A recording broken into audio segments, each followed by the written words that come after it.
Hello, everyone. Good afternoon or good morning from wherever you're tuning in. I hope you can hear me well. Welcome on today's webinar on AdTech and the challenges of a compliant digital strategy. In this webinar, we will try to explore among different topics, the definition and the relevance of the AdTech market and environment, the positioning of AdTech within an organization structure, and also what the future when it comes to AdTech always will look like for both privacy and marketing professionals. Before starting, I think we can make a quick round of introductions. I will start from myself. My name is Matteo Quartieri. I am part of the privacy operations team here at OneTrust DataGuidance. As maybe someone already knows, DataGuidance is a regulatory research platform for privacy, security, and third-party risk. But I'm also delighted to introduce today's main speaker for the webinar, Fergal McHugh. Fergal is head of strategy at Arekibo. He's a digital strategist who works with Arekibo's customers in Ireland, the UK, and Europe, advising organizations on how to integrate and scale digital innovation within their structures. His current focus is on compliance compatible digital strategies, the challenge of building valuable and sustainable digital marketing strategies in a landscape that is, as we know, always changing. Before joining Arekibo, Fergal was managing director at Clearscape, which is a Dublin-based design agency. First of all, I would like to thank you, Fergal, for joining us today and for taking the time to share your thoughts on this topic that is at the same time complex and interesting and challenging. And I would also like to say that time permitting, there will be the chance for listeners to ask questions to Fergal, which may be done using the Q&A chat box that you can see at the bottom right of your control panel. And yeah, that we will try to address your questions after Fergal's presentation, so at the end of the webinar. Okay, I think after this brief introduction of our speaker, I think we're ready to start. As you can see from our first slide on the agenda for today, we will start from an overview of the AdTech space, trying to address the basic and fundamental concepts around this environment. Then we will follow up with an overview of how an organization might be using AdTech in order to identify compliance implications and issues. And then finally, we are going to address the changes, both, as we know, technological and regulatory, that we are seeing within AdTech product and service landscapes, and also what these changes mean for trying to pursue a sustainable, compliant digital strategy. And then, as we mentioned, we will close out with a Q&A session. And again, I want to stress this: if you add questions, feel free to send them across through the Q&A section of the panel, the control panel. After this introduction, I think we're good to start. So I will hand it over to you, Fergal, so we can jump in our webinar today. Thank you very much, Matteo. Thank you very much for hosting this event. And it's great to be here talking about this. I think very important and very interesting topic.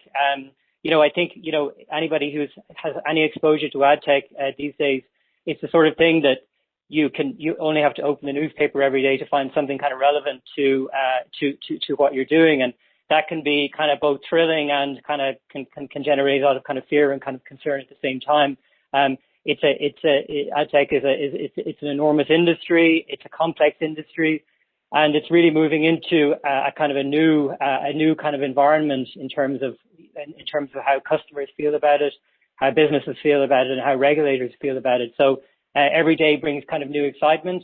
But some of the things that I want to talk about here about kind of carving a path through that, or carving a kind of a clear route to that, and kind of making sense of kind of what ad tech means for organizations and what they can do with it. So my kind of focus here, just wanted to say just a couple of words about the kind of direction that I'm kind of coming from. I'm mainly going to be thinking about ad tech from what we kind of call the demand side, so people buying and using digital advertising, as opposed to the supply side, so publishers. Now, a lot of what I'll have to say will actually work on both sides, but my main use case is just thinking about what it's like to be an organization who is using ad tech and how that would actually integrate with your digital strategies. So, I think, I said ad tech was complicated, and one of the features, and Matteo just kind of gave an overview of what we're going to be talking about today. Ad tech is just a topic that you have to kind of begin, I think, in most cases with just kind of some fundamentals and definitions, because there is so much complexity, and also because there's a lot of language that people don't always use in consistent ways. So just kind of an opening definition to get us started. Ad tech is the use of software to buy, sell, and deliver advertising, usually with a lot of automation. And it's also typically known as programmatic. And RTV is a type of programmatic. It's probably kind of the best known, but it's not the only type. And programmatic itself is characterized by very high levels of automation, but it's not entirely automated. So what we're really talking about here is ad tech is generally buying and selling digital advertising effectively using software. Lots of automation, high level of sophistication when it comes to automation, but there are also lots of people involved as well. So it's a landscape made up of a lot of automation, and then a lot of as it were kind of human agents in there as well, and that can introduce the complexity. And then of course what the value of ad tech is, as opposed to more traditional direct buying and selling of digital advertising. You get reduced search and transaction costs. It's easier to acquire inventory. It's easier to sell inventory. You get these kind of wider markets that allows the market participants to kind of realize the value for their inventory, or to get a better price for buyers of advertisers. And then I think this is the really kind of crucial. This is kind of one of the truly important things. It enables highly targeted advertising at scale. So it really allows it to actually get a framework in which you can deliver specific messaging at scale. And so we'll move on. So we'll move on to the ecosystem now. So just wanted to give kind of just a very kind of brief overview of the ecosystem. We have a demand side, and the platforms there are usually called demand side platforms, and it really facilitates the purchasing and the buying of advertising, and also just the optimization from a strategic perspective. So all the things that advertisers and their agents need to do in order to acquire advertising happens on these demand side platforms. And then on the supply side, again, you have consolidation and platforms that facilitate what the publishers need to do, or the people who hold the inventory need to do to actually get their space onto the market, and so on. And then kind of in the center, working on across kind of both sides, we have things like exchanges and networks that actually allow you to consolidate that inventory further, and to actually for that inventory to be bought and sold, for spots to be sold on one side, and then actually connected to, as it were, units of human attention on the other, people who will actually look at the ads and bring those together. And then also the exchanges play an important role in the case of RTB of actually running the auctions, and I'm going to be talking quite a lot about that as we proceed. And then there are some other platforms, or some other components as well of the ecosystem, or data management platforms, brokers, the ad tech developers who are constantly creating new technologies, both in terms of platforms and various kind of ad servers and wrappers and so on, that all make up total technology ecosystem, and then media buyers and agency trading desks that are actually helping organizations actually make their purchases. So we move on and just have a kind of a look at a simplified diagram of the ecosystem. So this is kind of just a kind of a very, very kind of simplified model, but you have like, you know, demand coming from advertisers on one side, and then you've got supply primarily coming from publishers and other platforms like that on the other side. And effectively the ecosystem allows an exchange or allows a trade of inventory between these partners. And in the middle, we have exchanges that actually take care of and clear the transactions. Now, something that's quite important about this is that that what we're getting, and this is where we start to kind of think about it from a kind of a regulatory perspective.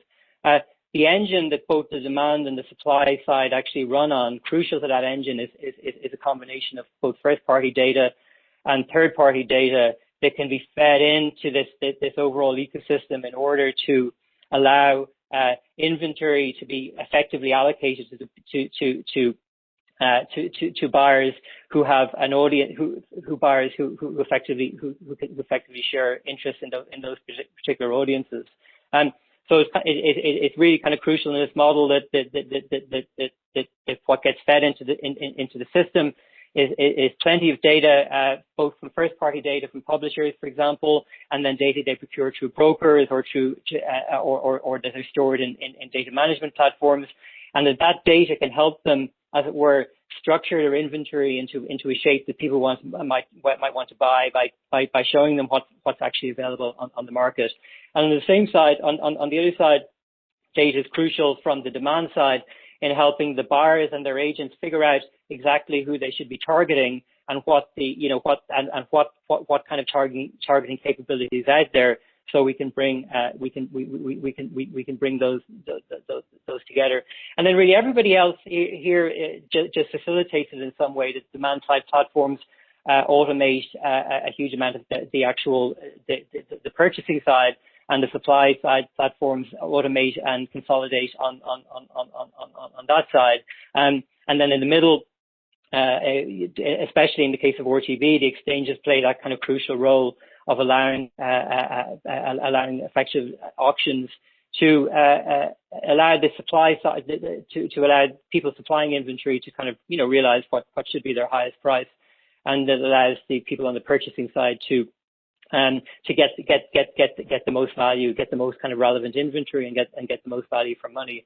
And then you have and then everything that everybody else is doing is trying to basically acquire sufficient granular data and efficient kind of quality of data to feed that system, and then develop more and better tech in order to optimize those transactions, optimize how that inventory can be described and organized, optimize the speed of auctions, optimize the ease at which people can integrate.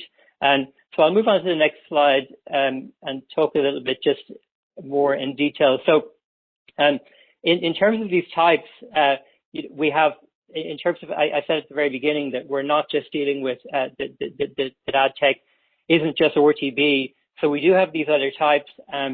We have direct, obviously, which is non-programmatic, but getting into ad tech, we have programmatic direct, and then we have private marketplaces and private invitation auctions and so on. And here what we have is a more tightly coupled, less automated, more typically negotiated, something like more the traditional interaction between the more traditional interaction between buyers and sellers.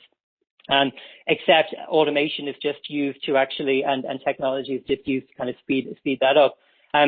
But on the other side, on the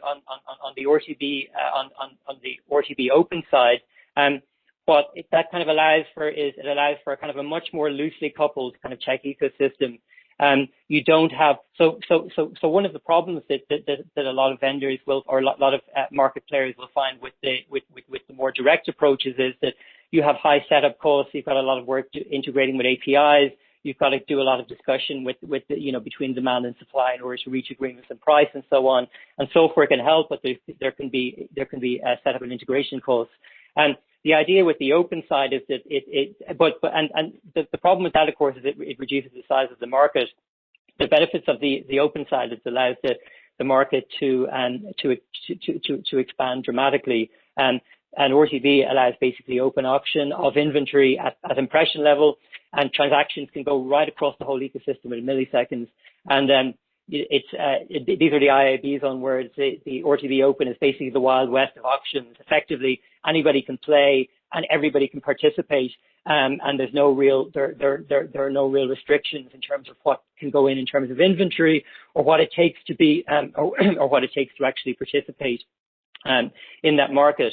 And so what we're kind of talking about here then is that it's a general progress from ad tech taking us from a traditional kind of negotiated by and a traditional kind of negotiated marketplace, still enabling automated and more technically efficient versions of that traditional marketplace with either direct programmatic or closed kind of bid systems, and then but also opening it right out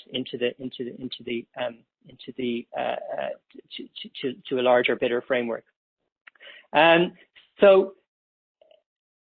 And just before I move on to the next one, I just kind of wanted to say that and because this will become kind of important later as well, there is a sense, and people have probably heard this before, that the reason that the sort of inventory that gets sold on the more direct or on the private marketplaces is typically a kind of a higher value or kind of more premium inventory than gets sold on the open markets. That can be true, but it's not always true. So in some cases, the inventory being sold kind of direct is just requires, for example, more negotiation, things like takeovers and so on, or kind of longer term kind of display potentials and so on. Sometimes it makes more sense, and there's more negotiation required. But generally speaking, there is a pattern where the more premium and the more specific the inventory is, the more likely it's going to take a kind of a less automated form. And then as that inventory it goes lower down the chain, it'll more likely to go in the open auctions. But it's not exclusively like that. So that's a pattern, but it's not exclusively like that. And we'll talk about a bit later why what's going on in the open auctions is also very important and very valuable. So let's move on to discuss the kind of the major kind of paradigm, or the major kind of concept behind all of this, which is the behavioral paradigm. So in many ways, when I talked about the overall ecosystem, I talked about what the kind of the data being kind of the juice of this overall this overall ecosystem.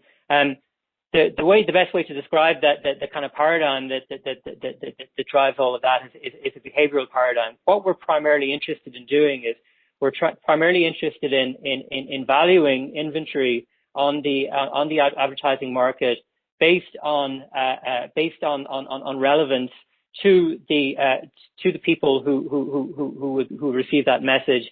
And relevance is really calculated by just getting a kind of a full understanding of kind of who those people are, what their interests are, what their history is, what their activities are. So, and all of that amounts to a general concept of profiling. What we're doing is we're trying to build up effectively real-world, real-time pictures of who we're targeting.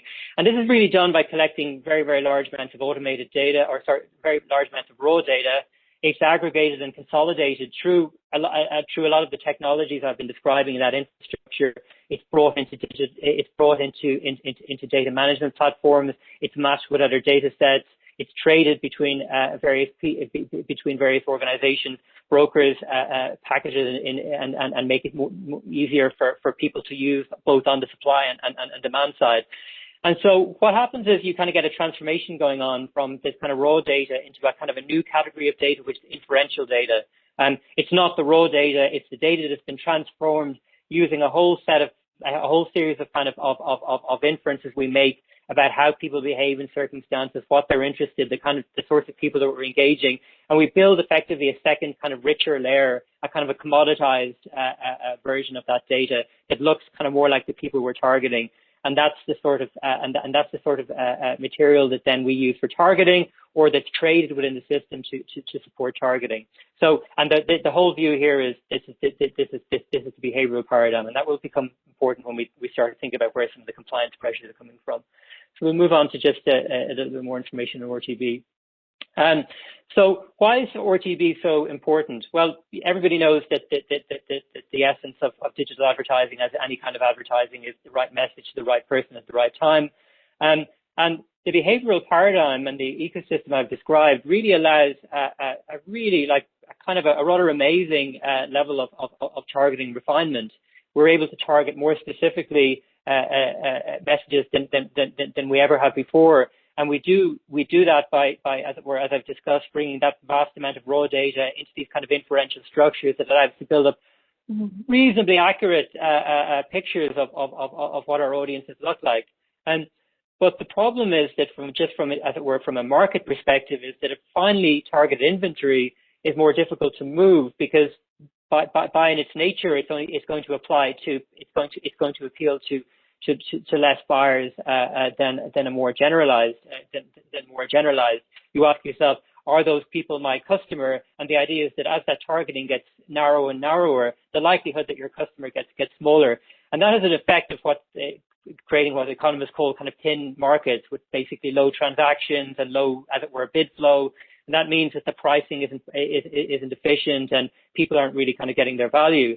So what RTB does, especially the open auction system, it really just increases that reach. It just basically allows the actual broadcast of that highly specialized inventory, allows that to be consolidated, and actually just broadcasts that out across the network. And it allows these specialized buyers to meet specialized inventory with low search costs. You don't have to put a lot of work into finding that inventory, and then low sale costs, because you get this increased kind of bid flow, and the pricing. And market pricing should affect that.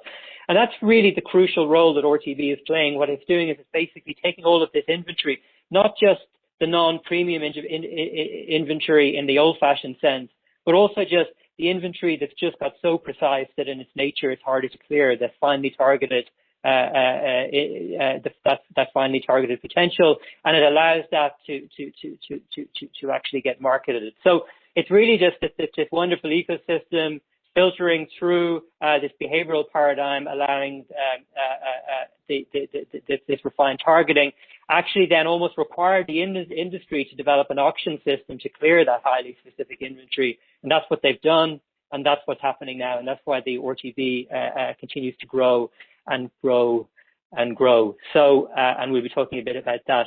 So let's move on now to just what happens when you create a market like this. So we have ad tech, which has a very complex ecosystem. It's got a lot of players. It's got a high level of automation, but also a mix of a lot of kind of business agents in there. And it's got exposure to a lot of different parts of both society and business. So what we're starting to see a lot of pressure coming on ad tech from a variety of different sectors. And at this slide, I'm really just going to be talking about things from kind of a high level, because I'm going to be digging in a little bit deeper. But really from the business perspective, because the ecosystem is so complex, and because there are so many players involved, and because parts of it are so highly technical and innovative, you've got a whole variety of issues that's going on in terms of transparency and value and so on. And what people tend to call basically market opacity, and the opacity of the technology in that market. And that's really creating a whole set of problems for businesses, primarily both publishers and advertisers, the people who actually require ad tech to either buy or sell, inventory. So we're getting a lot of pressure there, and we're just getting a sense that businesses, and they're asking, am I getting value for money? I would really like to see more of what's going on in this market, and just kind of tell whether it's working for me. So that's one area where ad tech is seeing pressure.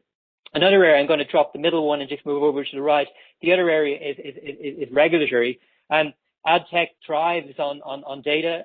Not all of it is personal data, but quite a lot of it is personal data. The goal here is to achieve targeting by behavior profiling, and that of necessity involves mass amounts of personal data. It also involves large amounts of special category data, so sort of data that's that deals with sensitive demographic or gender or political or a whole variety of information about people. And we will be talking about this as well. And though there's a very particular role the special category can play in actually protecting businesses and protecting users in terms of not using, in other words, when not to use that targeting capability, it's in the mix. It's in the mix there, and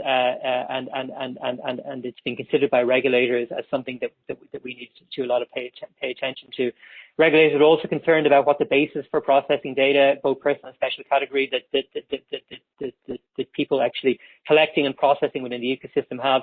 There are a lot of concerns about the movement of data between the players in this ecosystem, and there's a lot of concern about data quality. And that's actually in itself a vastly, you could have just a whole series of webinars just on that topic alone.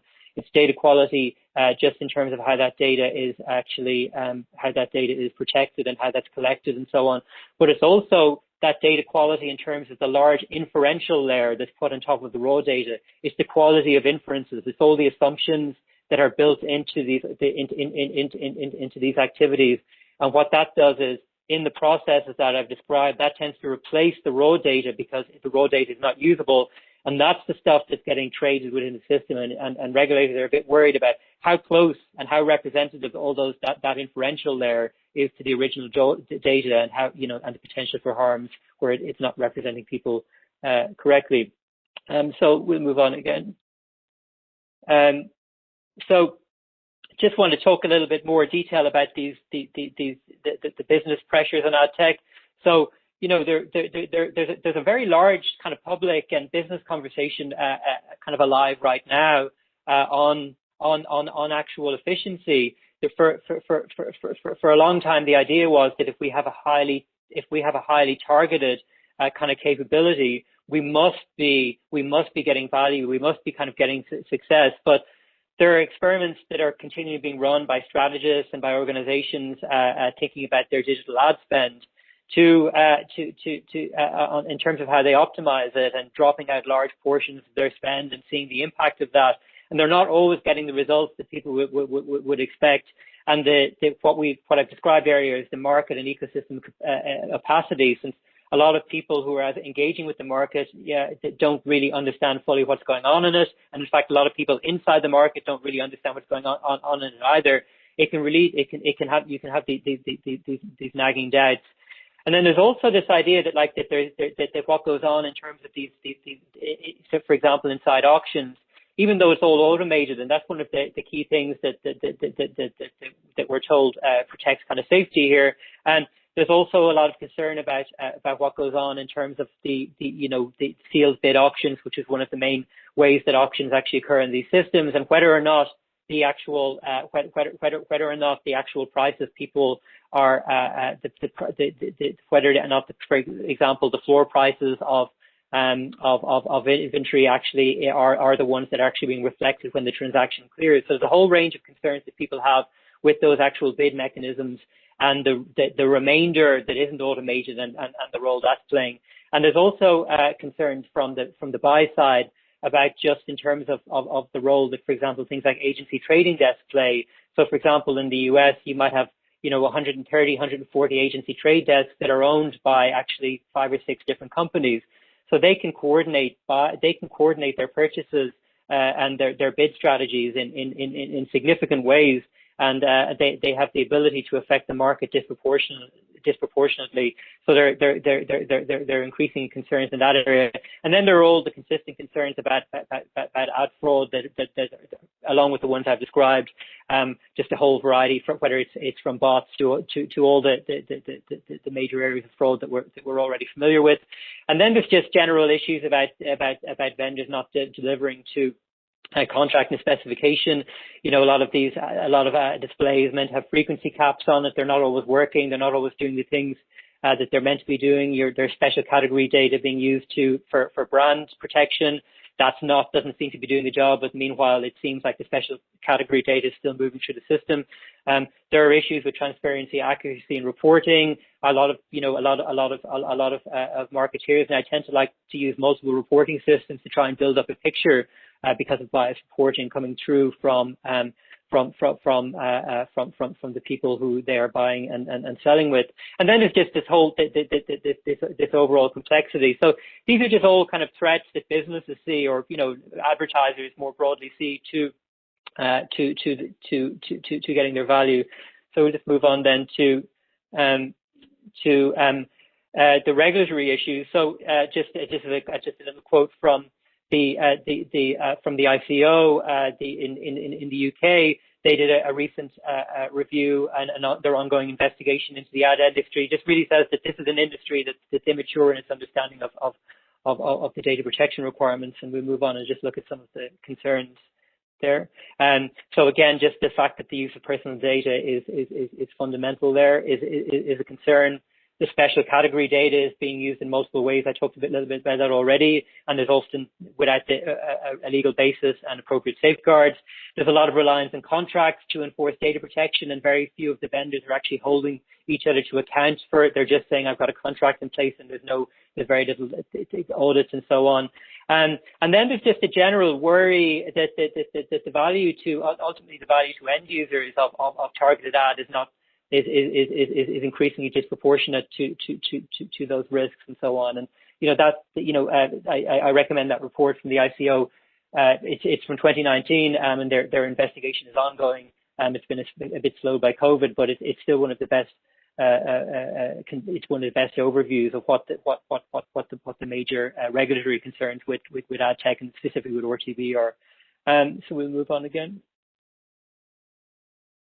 And I just wanted to talk about this, about the consumer pressure, and just say a couple of words about that. So this is a great paper, actually, just from quite a few years ago in the Yale Journal of Law and Technology, where they try and actually come up with kind of a theory of what creepiness is. And creepiness is very interesting because it's not necessarily a compliance issue. It's more of an issue where you can be handling everything effectively from a compliance issue, and you're still your market practices are still, as it were, raising eyebrows to your users and potentially having a brand impact. And I'll talk a little bit more about how that fits into a kind of consumer concerns on the next slide.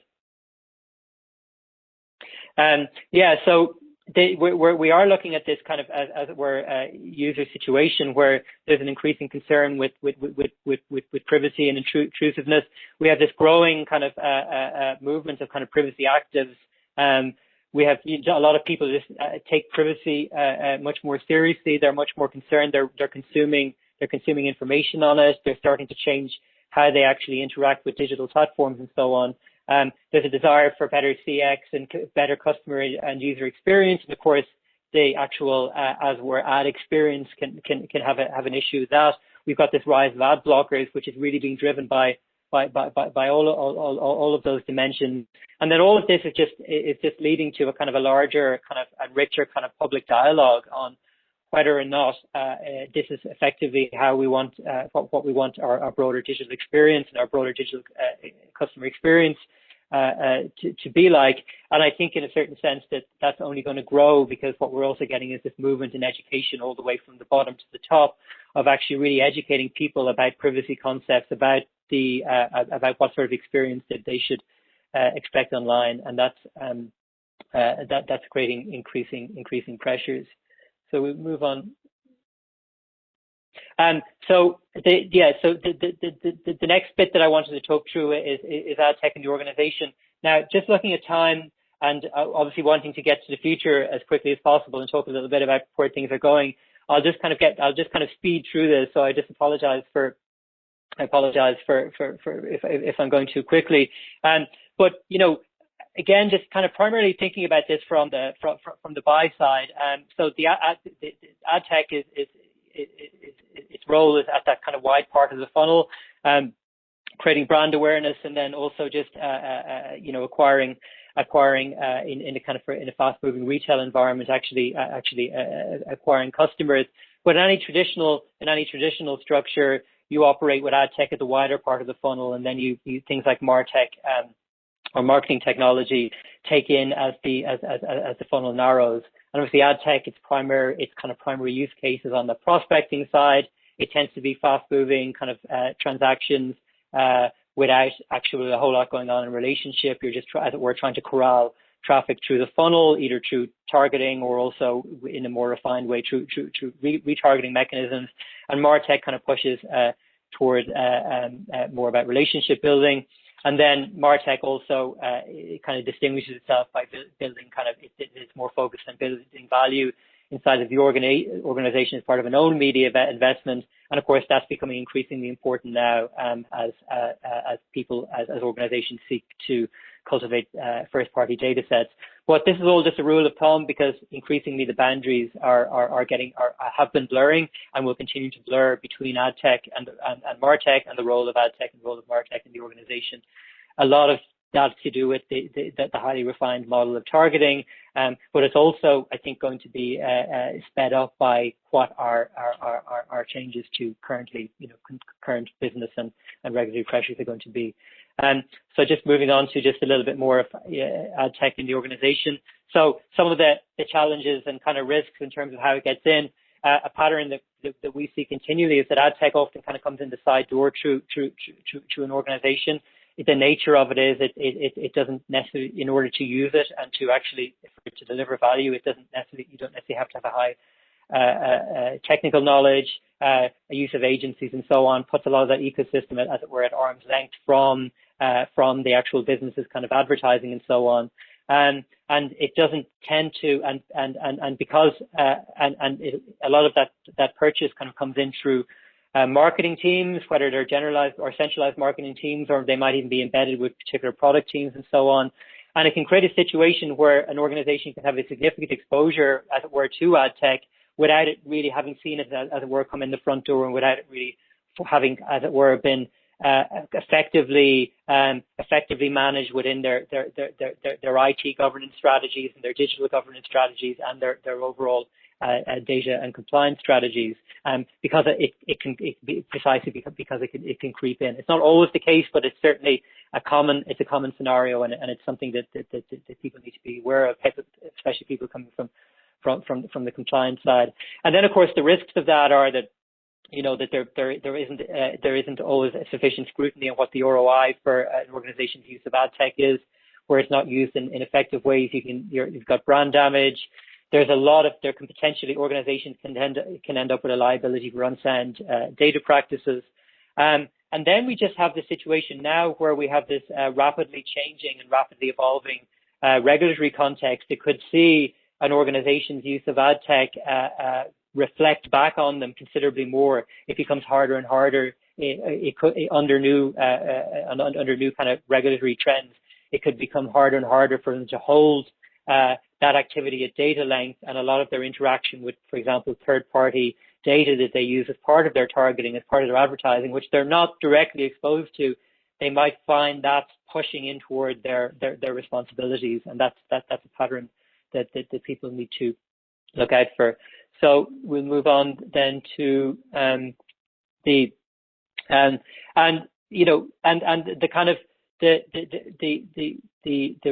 what would you call it, the cure, or not the cure, the treatment for these kind of concerns in the organization. What we need to start to think about in order to handle these issues, if there are issues within, for example, your organization, is we need to start thinking about this kind of organization level digital strategy, and actually distinguish between that and this marketing team planning approaches, and really try and, as it were, take a more cross-functional and kind of de-siloed approach to how ad tech is used in organizations, so that its usage can be brought in under a kind of a broader digital governance approach.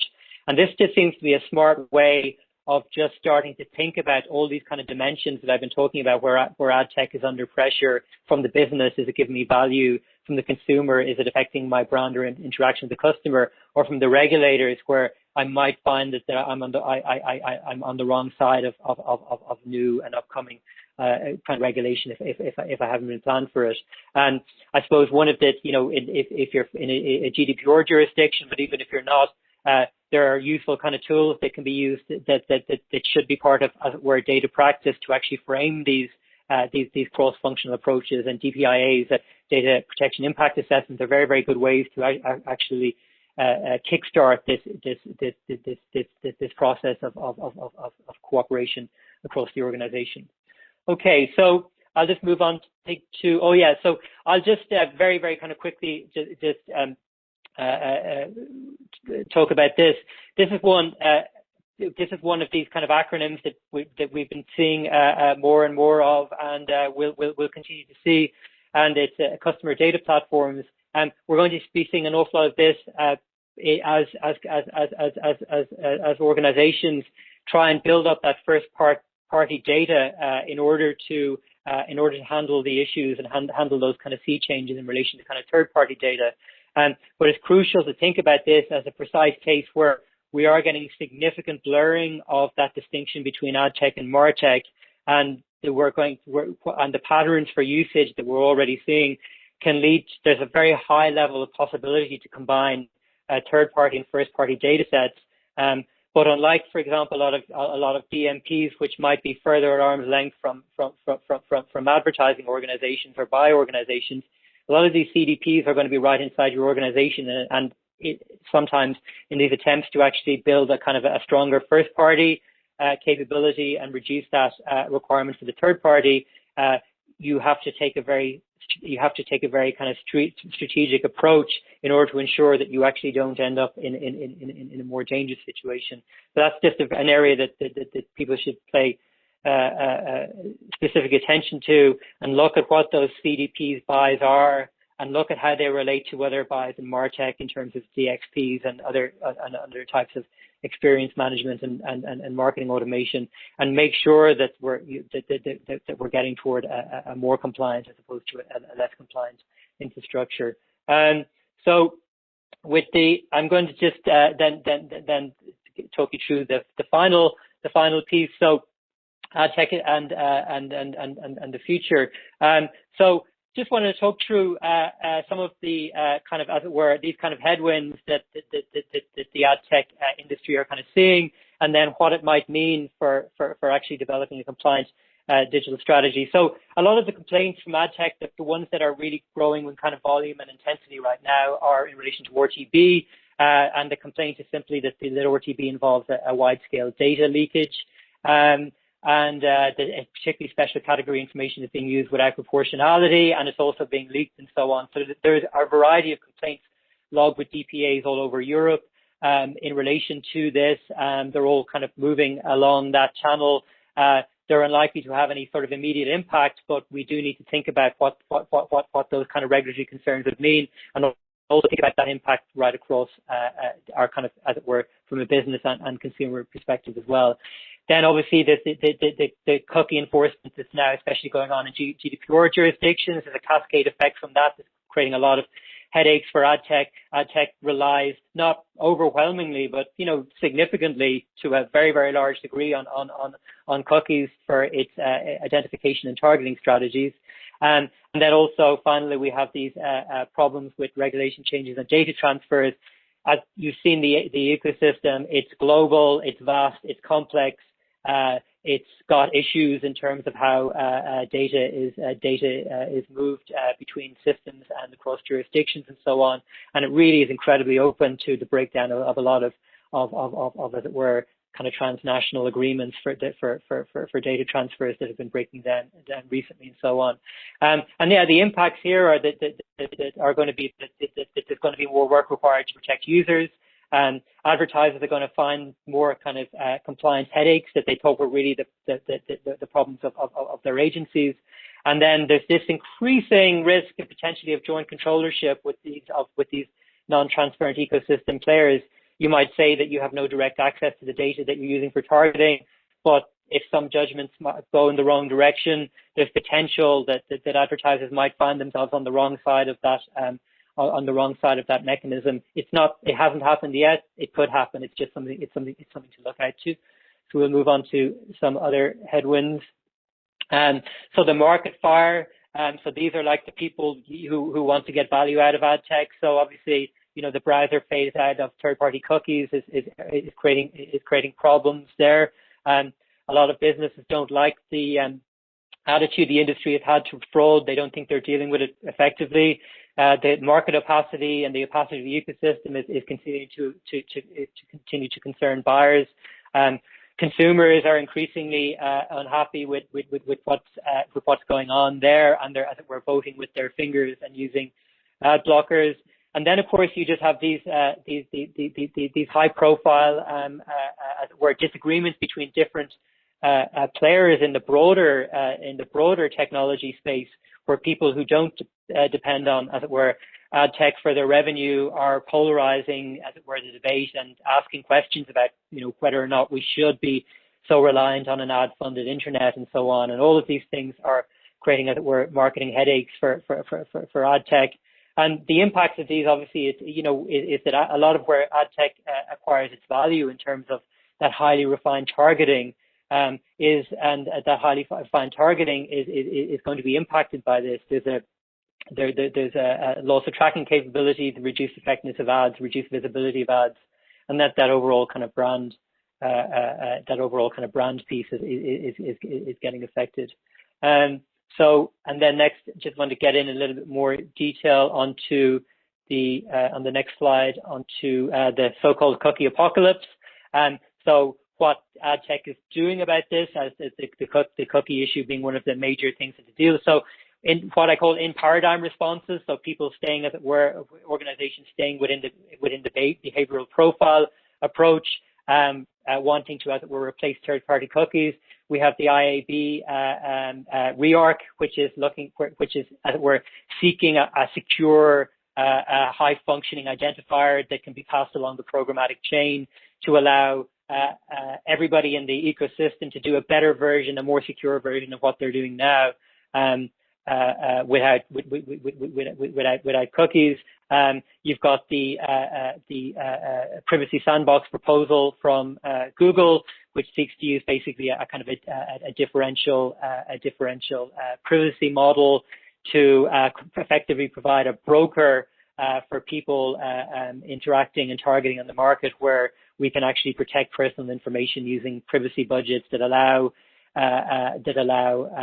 effectively allow inventory to be sold at a higher value and to be depending on how targeted it is, and to prevent the misuse and the as it were, acquisition of kind of personal information.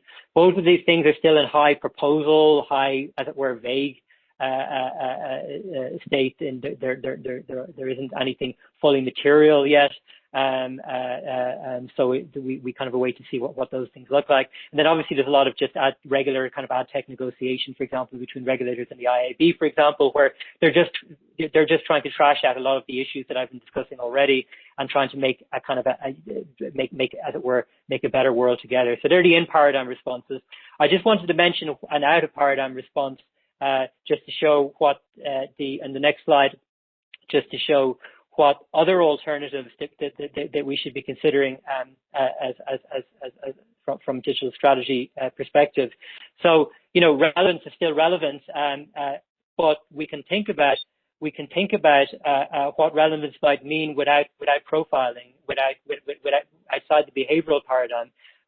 So contextual advertising is already here. It's been around for a very, very long time. In some sense, all advertising is contextual. But newer and more recent semantic contextual approaches use AI to do highly, as it were, literate analysis of what content might look like on publishers' pages, and use that to provide highly refined matches to potential kind of ad inventory and so on, without using tracking, without using profile and so on. Now there are approaches like this already in place that combine as it were, this approach with profiling, which gives you maybe some extra benefits, but also gives you all the drawbacks of profiling with all the concerns that we've been talking about. But there's also a means for as it were, ad tech players to think about effectively a non-profiled response strategy using things like the semantic contextual approach to deliver effectively a non-profiling but highly sophisticated targeting system and try and solve some of those issues that we have around getting the specificity of inventory and moving specific inventory without that behavioral profiling. And obviously, the semantic contextual approaches you can use, as it were, a non-identifying or a non-profiling approach on the wide parts of the funnel. And then as the funnel narrows in and it comes into the part that you control, you can use identification strategies and start to shift those in. So it's not about flying blind. It's maybe about flying a little blinder on the wider parts of the funnel and then using identification strategies to bring them in. Of course, word of warning there, if you're combining these semantic approaches with profiling approaches and you're drawing them simultaneously into your funnel, you've got potential to poison those own kind of data and so on, because you don't necessarily have good kind of chain of custody for some of the third-party material. So this is an experiment. This is a relatively new and fast-moving industry, and I think it's going to be interesting to see where it goes. So I'm near the end here. So I just wanted to just kind of close out with what I think some of the strategic options are for achieving a kind of a compliant digital strategy in this, as it were, in this evolving kind of ad tech space. So a lot of organizations are looking to reduce and simplify the marketing supply chain. So just looking at all that kind of vendors and just really trying to reduce the complexity of your own exposure to that ecosystem and understand what those relationships are, and the amount of, for example, the amount of vendors and agents that you actually use. Really up the game in terms of vendors, in terms of asking to demonstrate compliance, and then use compliance effectively as a tool to kind of going beyond that kind of box ticking exercise to actually start to thinking about how compliance techniques and how compliance technologies can help you de-silo in the organization, but also how compliance strategies can help answer some of those concerns that we're seeing from the consumer side, where consumers are worried about the sort of experience they're having, and advertisers are worried about, or publishers are worried about the experience their users are having, and so on. And just really think about how compliance could actually help nurture and kind of retain audiences there. And then I think this one's kind of pretty important. I really think that it's going to be crucial to start to diversify out of the behavioral paradigm and actually start thinking about other approaches. Like a very narrow approach would just be hope that something like the IAB REARC program or Privacy Sandbox, or approaches that we don't even know of yet, will come in and allow us to effectively continue exactly the way we are, and to basically take up the strategy from where we left it off before the uncertainty came in. But that seems to me to be quite a risky approach, and maybe not long satisfactory from a long term. We should also look at taking some of that money that goes in that direction and start to invest in some of these alternative approaches that don't, as we're operating the behavioral paradigm, and see what kind of results that we can achieve, and slowly maybe build up a position in that area and see if we can get value. And then, just go on beyond mere compliance and just really, just I'm kind of repeating there, just really take compliance, as it were, onto the strategic table rather than the box ticking table. And then finally, just the digital strategy for me is really about kind of taking this overall holistic kind of view. If ad tech is not delivering as a component against the broader requirements of my digital and my brand strategies, there are problems there that I need to address. And I need to kind of do this effective interplay between these broader strategic goals, and asking, do I know what's going on, and do I understand what my, for example, use and exposure of these technologies are, and do I have not good belief and evidence that it's contributing to those goals, and continue to kind of to analyze and revise that in a kind of an iterative way to make sure that I'm going in the right direction. So I will leave it there, and thank you very much for your attention. Thank you very much, Fergal. Thank you very much for sharing this very comprehensive presentation and for your expertise on the topic. I know it is a very complex topic, both in from a legal and technological perspective, but also a topic with a big business impact, I would say. In the meantime, we started receiving quite a few questions, so maybe in the few minutes we still have, we might try to address them if you want, Fergal.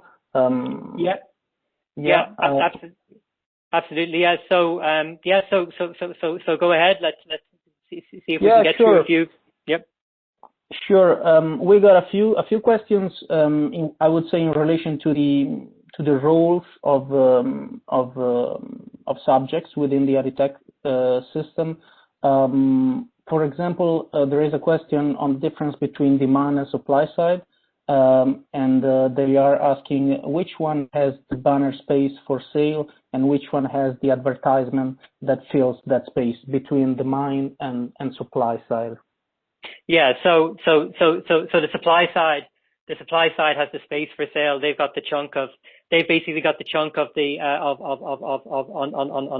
the website or whatever the display channel is, and they've got the user's attention, and then that's on the supply side, and then on the demand side, you're looking to place an ad in that space with that engaged user who fits into the relevant kind of targeting criteria. So hopefully that's. Yep. Absolutely. I think there is another question around key concepts and topics. Actually, the question is what auction at impression level means exactly. Yeah. So this is in many ways the genius of RTB is that what happens is, to think about it is, you think about the page loading, and there's, for example, an ad I'm on a publisher site, so maybe a news publication and so on. And as that page loads, maybe on the top right hand corner, there's an ad spot there. What they're going to do is that I'm sitting in front of it, I'm a pair of eyeballs, I'm attending to the content of the page. And what's going to happen is that in real time, they're going to auction that spot off to the highest bidder, that impression, basically serving an impression to me right now, off to the highest bidder by just basically rolling up my information and my profile, pushing that down through the programmatic chain. It goes out onto the open market. It goes out onto the open market. The demand side bidders, as it were, rush in to get my attention, my very valuable attention. The winning bid then gets the right to serve me an ad, and that happens every time. That happens every time an ad impression is served. So it's really just at that level of granularity, and that's just much different than, for example, just firing something off saying that, like, between 2 o'clock and 3 o'clock we generally have, like, lawyers taking lunch breaks, and we're going to show ads for whatever, for ties or something during that kind of time, so on. It's really just at that literally. Me right now in front of a display banner that's about to open, an empty display space about to open, and my attention just gets auctioned off to the highest bidder on a particular publisher. Yeah. So hopefully that's useful. Yeah, absolutely. I think we got a couple of more, probably more on a regulatory side of things. The first one is, maybe a broad one, but a challenging one, I would say. What is the lawful basis that are there in place for EdTech processing? Yeah, like so obviously the lawful basis here, like, are the standard ones in terms of, like, just thinking in terms of GDPR, and particularly, or in Europe, you've got consent. For personal information, you've got consent, and you've got potentially, you have legitimate interest, they're really there in terms of where personal information is involved. They're really your options for processing that. Does that answer? Yeah, absolutely. I think so. Yeah, it's consent is let's say the things to look for most of the time. We got a couple of other ones always in relation to, I would say, a regulatory aspect. There was a question.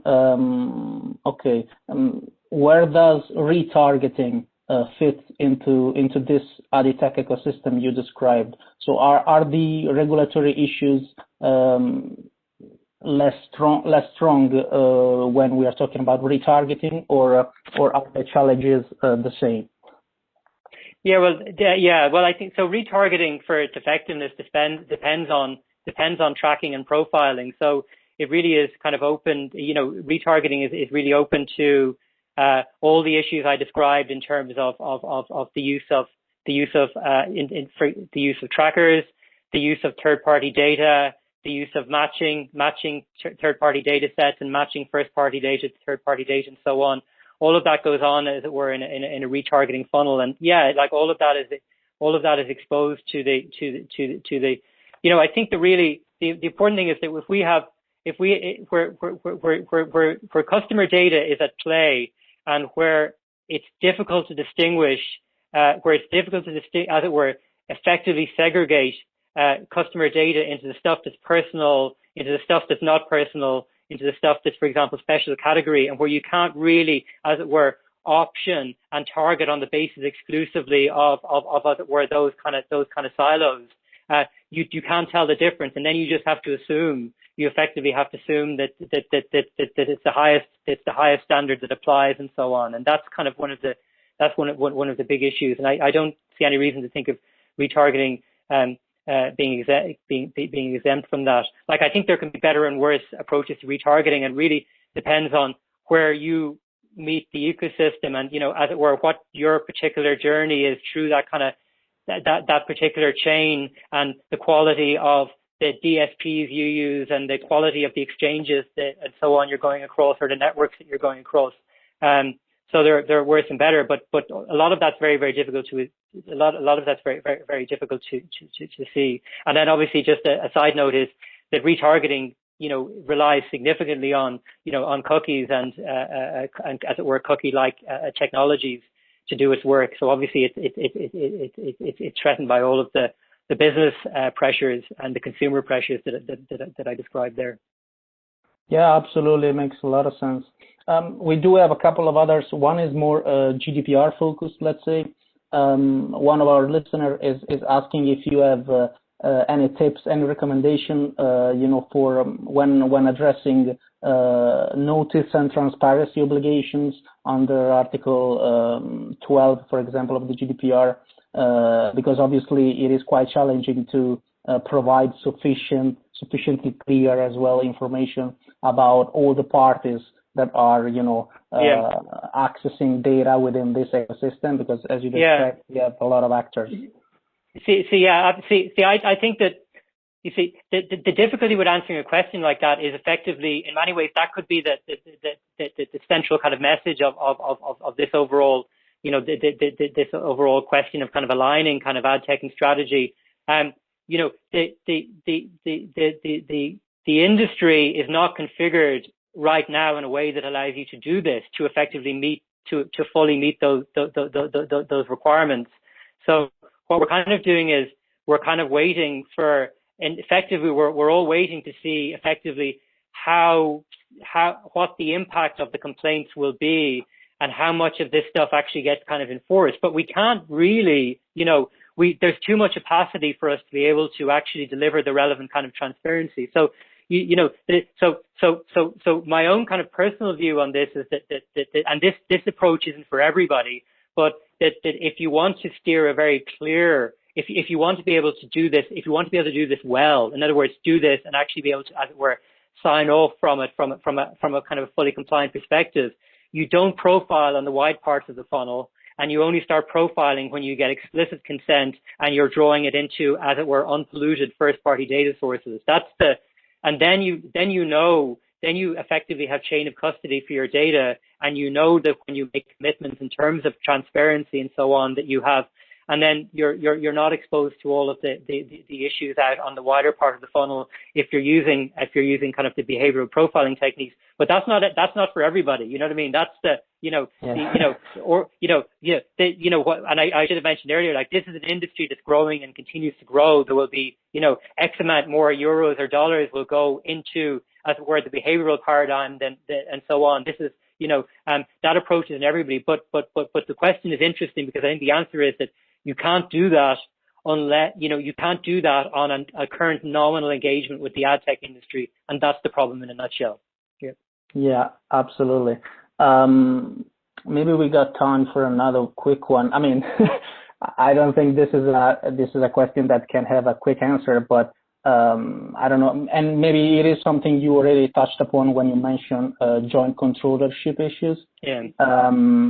If you have any thoughts on the recent EDPB guidelines on controller and processor in relation to AdTech. I mean, we know that AdTech is not directly mentioned within the guidelines, but what do you think the impact could be? Yeah, well, so I talked earlier about the complaints. I talked about the complaints against RTB that have kind of proliferated, and across quite a lot of nearly every European country now has some version of it submitted to their local GPA, and they claim that most of these complaints, and at least a part of them, they claim that these the current state of joint controllership, those distinctions should apply to ad tech, should apply to RTB, and they're just, as it were, waiting for the regulators to say, yeah, you're right, and we'll go ahead and enforce this and so on.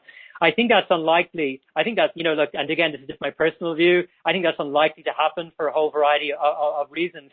But I think you kind of also just want to look at the side of that and kind of say, well, okay, I'm not maybe going to get enforcement issues on this but I should start thinking this way. I should start thinking that that when I'm thinking about my strategy, I should start thinking about the areas that can potentially lead, given current trends and given the way regulation and the way the market is going toward in the long run toward joint controllership. And I kind of should almost just kind of think about, not am I there, but am I headed there? And maybe I go on and I do what I'm doing, or maybe I say, actually, hold on a second, I'm only going to use, for example, ad tech in these use cases, and then I might use an alternative approach in other cases as well. So I think, nobody really knows what the ultimate outcome is going to be here, but I think that there is a strong, there's a strong pattern of I think regulators really wanting, as it were, one of the best places to think about this is that if the buyers stop buying because of concerns like this, the broader industry will be forced to respond and so on. And so there is possibility that it could be one of the best ways to pressure, as where the whole industry, is to start to take these kind of things seriously, because it will drastically influence buyer behavior. So I think watch this space, and in the meantime, I think there are good lessons to be learned about, as it were, thinking about this as a thought experiment. What would my strategy look like if that was going to happen tomorrow? And then how well am I defending myself against that? Yeah, makes a lot of sense. Thank you very much again, Fergal, for addressing all these questions. Unfortunately, we are beyond our 1 hour slot. So this is all the time we had today. I want to thank you again, Fergal, for joining us and for providing, your vision and your recommendations on this topic. It is very much appreciated. And thank you also to all our listeners for tuning in. We hope the webinar was able to offer an interesting and useful perspective around AdTech and its implications. Thank you very much again, and have a nice rest of the day, everyone. Thank you very much. Bye now. Thank you. Thank you, everybody.